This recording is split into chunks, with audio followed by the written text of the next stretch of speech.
எல்லாருக்கும் வணக்கம். இப்போது இந்த படத்தை அன்பு அப்படின்ற ஷார்ட் ஃபிலிமை பார்த்துட்டு வந்தேன். ஒரு நல்ல முயற்சி பண்ணியிருக்காங்க. பன்னீர் அவர் தான் வந்து என் கூட ஒரு 3 படங்கள் கோ டைரக்டராக ஒர்க் பண்ணியிருக்காரு. அவர் இதுக்கு திரைக்கதை வசனம் பண்ணியிருக்காரு. ஸோ இவர் வந்து ஹீரோவை நடித்து அந்த ஷார்ட் ஃபிலிமை ப்ரொடியூஸ் பண்ணியிருக்காரு. இவங்க ஸ்வேதா லீட் ரோல் பண்ணியிருக்காங்க, ஃபீமேல் ரோல் பண்ணியிருக்காங்க. மற்ற எல்லாமே அந்த டீமை சேர்ந்தவர்கள். ஒரு இவர் மாதிரி ஒரு ஆள் வந்து லவ் பண்ணால் அப்படி இருக்கும். அந்த லவ்வுக்கு கிடைக்கிற ரெஸ்பான்ஸ் எப்படி இருக்குது, அவர் பொண்ணுக்கிட்ட இருந்து எப்படி கிடைக்குது. ஸோ லுக்கு, அதாவது உருவம் தான் காதலுக்கு அடிப்படையான விஷயம் கிடையாது.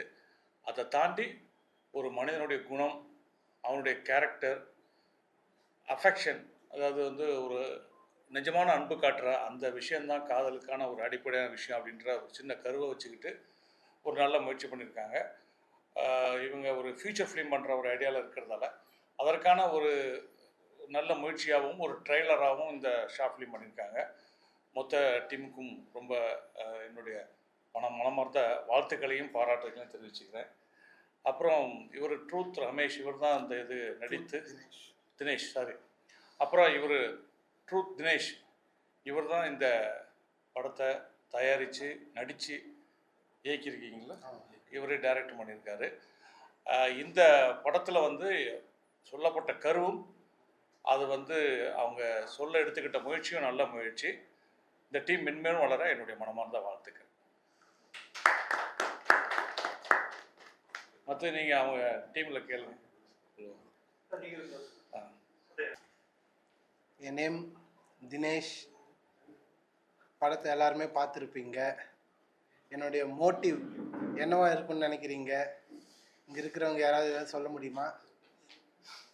இங்கே இருக்கிறவங்க எத்தனை பேர் லவ் பண்ணியிருக்கீங்க?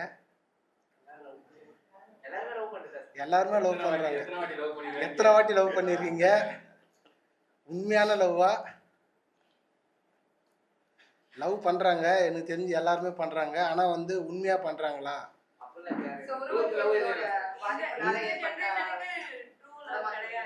ட்ரூ லவ் கிடையாதுன்னு நம்ம சொல்கிறது பிரச்சனை. நம்ம ட்ரூ லவ்வை வளர்த்துக்கணும். அதாவது வந்து என்ன சொல்ல வரேன்னா, ஒருத்தருடைய ஃபீலிங்ஸை வந்து நம்ம விளையாடக்கூடாது. எப்போவுமே ஒருத்தரோட ஃபீலிங்ஸோட நம்ம விளையாடினோம்னா அதனுடைய வலின்றது சாதாரண வலியாக இருக்காது. ஒரு பொண்ணு வந்து ஒரு பையனை ஏமாத்துறதும், ஒரு பையன் ஒரு பொண்ணை ஏமாத்துறதும் அதனோட வலி வந்து உங்களுக்கு இப்போ தெரியும். அதாவது வந்து சும்மா போயிட்டு பழகிட்டு ஏதோ ஒன்று பேசிட்டு போகிறவங்க இங்கே 70% பீப்புள் இருக்காங்க. ஆனால் உண்மையாக லவ் பண்ணுறவங்கன்னு பார்த்தா இங்கே ஒரு 10% கூட கிடையாது. அது ஏன் ஃபர்ஸ்ட் ஆஃப் ஆல் வந்து கேர்ள்ஸ் அது ஏன் புரிஞ்சிக்க மாட்டாங்கன்னு தெரியல. பசங்களே வந்து சின்சியராக லவ் பண்ணுறவங்க எத்தனையோ பேர் இருக்காங்க. அதாவது வந்து ட்ரூ லவ் இருக்காங்க. இதுலேயும் 20% இருக்காங்க, அதுலேயும் 20%. நான் யாரும் நம்ம குறை சொல்ல விரும்பலை. அது எனக்கு தெரிஞ்சு என் கண்ணுக்கு தெரிஞ்சே பார்த்தப்போ ஒரு பொண்ணு வந்து அவன் கொஞ்சம் அவனுடைய அப்பீரன்ஸ் வந்து ஓரளவுக்கு இருக்கும். ஆனால் ரொம்ப கொஞ்சம் எப்படி சொல்கிறது, அவன் நல்ல பையன். ஆனால் அவனுடைய கேரக்டர் பார்க்கல. ஆனால் வந்து இதே வந்து சரக்கு அடிச்சுட்டு தம் அடிச்சுட்டு இருக்கிற பசங்க மட்டும் ஈஸியாக உழுந்துடுறீங்க. அது என்ன அவங்ககிட்ட அப்படி என்ன இருக்குதோ உங்களுக்கு தான் தெரியும். அது இல்லை சார், எதுவாக இருந்தாலும் சரி அது மாரி இருக்கிறவங்களுக்கு இது எக்ஸுக்காகலாம் இல்லை மேம். பொதுவாக எல்லாருடைய கேர்ள்ஸ்மா இது ரியாலிட்டியாக நடக்கிற விஷயம்.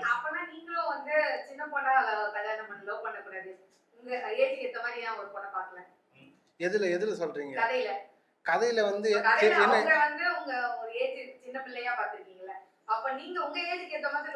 என்ன ஏஜ் இருக்குன்னு சொல்லுங்க பார்க்கலாம்.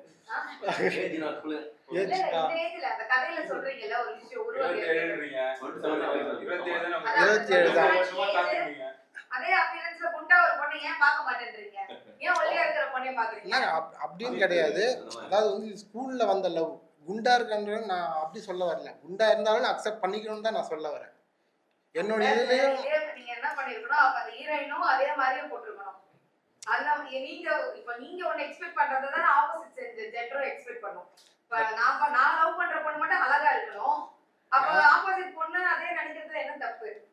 நான் சொல்றது எப்படின்னா பசங்களுக்கும் சொல்றேன், பாய்ஸுக்கும் சொல்றேன். நான் வந்து கேர்ள்ஸ் மட்டும் பர்டிகுலரா மீன் பண்ணி சொல்லலை. பசங்களும் வந்து உண்மையான எப்படி இருந்தாலும் உண்மையான லவ் வந்து ஏத்துக்கணும். அதே மாதிரி பொண்ணுங்க சைடும் வந்து உண்மையான லவ் ஏத்துக்கணும்னு சொல்லிட்டு தான் இவ்வளோ இந்த படத்தை எவ்வளவு செலவானாலும் பண்ணியே தீருவேன்னு சொல்லிட்டு நான் எடுத்தது.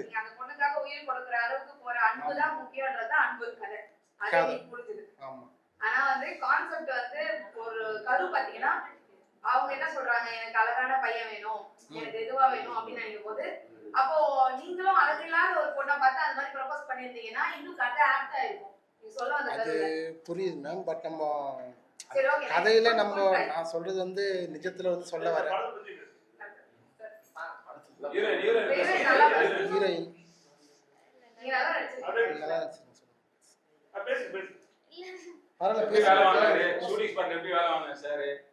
ஷூட்டிங் ஸ்பாட்ல அவர்ல வேலை வாங்கினேன், நான் தான் அவரே வேலை வாங்கிட்டு இருந்தேன். நல்லா பண்ணாங்க, நல்ல ட்ரை. அவரோட ஃபர்ஸ்ட் படம் இது. அவரு இன்னும் நல்லா மேல போகணும்னு நான் நினைக்கிறேன். சார் நெக்ஸ்ட் என்ன சார், நெக்ஸ்ட் என்ன இது ஃபியூச்சர் ஃபிலிமா பண்ற மாதிரி ஐடியாவா என்ன பண்ணலாம் ஐடியா? என்ன கான்செப்ட் பண்ண போறீங்க சார்? ஃபியூச்சர் ஐடியா இருக்கு, கூடிய சீக்கிரம் வரும், எதிர்பார்க்கலாம். All the best. Okay sir. எனக்கு சப்போர்ட்டிவா இருந்தவங்க KVS Raj sir, KVS Raj நமக்கு சப்போர்ட்டாக இருந்தவங்க Suresh sir, distributor sir Suresh sir, எல்லாருமே வந்து நல்லா சப்போர்ட் பண்ணியிருந்தாங்க. டீமில் வந்து எங்களுடைய டீம் ஒருத்தருக்கு ஒருத்தர் விட்டு கொடுக்கல. எல்லாருமே வந்து ப்ராப்பராக ஒரு எக்ஸாக்ட் லொக்கேஷன் நம்ம சொல்கிறதுக்கு முன்னாடி ஒரு 10 நிமிஷம் வந்து படத்தில் வந்து எல்லாருமே கோஆப்ரேட் பண்ணாங்க. கேமராமேன் சார், அப்புறமா டைரக்ஷன், ஆர்ட் டிபார்ட்மெண்ட், டோட்டலாக எல்லா டிபார்ட்மெண்ட்டுக்கும் நான் என்னுடைய நன்றியை வந்து தெரிவிச்சுக்கிறேன். எல்லாருக்கும் என்னுடைய சோல்ஃபுல் தேங்க்யூ.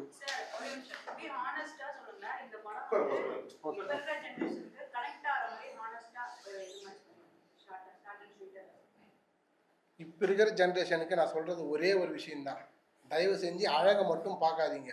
அழகை வந்து நீங்கள் பார்த்தீங்கன்னா மேபி கல்யாணம் ஆகிற வரையும் தான் அவனை ஓரளவுக்கு நல்லா பார்த்துப்பான். கல்யாணம் ஆகி 2 குழந்தை வந்துருச்சுன்னா அதுக்கப்புறம் அவனுடைய கேரக்டரு ஆட்டிடியூடு எல்லாமே வேறு மாதிரி இருக்கும். ஆனால் இப்போ அதோட உங்களோட அழகு கொஞ்சம் கம்மியாக இருக்க பசங்களை நீங்கள் லவ் பண்ணிங்கன்னா இவன் நம்ம பார்த்து அழகாக இருக்கிறத பார்த்து கூட நம்மளை அவன் ஓகே சொல்லியிருக்கான், இவன் நம்ம கண் கலங்காமல் கடைசி வரையும் காப்பாற்றணுன்ற தாட் வரும். அதனால் அழகை மட்டும் பார்க்காதீங்க, மனசை பாருங்கள், கேரக்டரை பாருங்கள். வருங்கால லைஃப் நல்லா இருக்குது. All the best. ஜெய்ஹிந்த். அவ்வளோதான் நான் சொல்லுவேன்.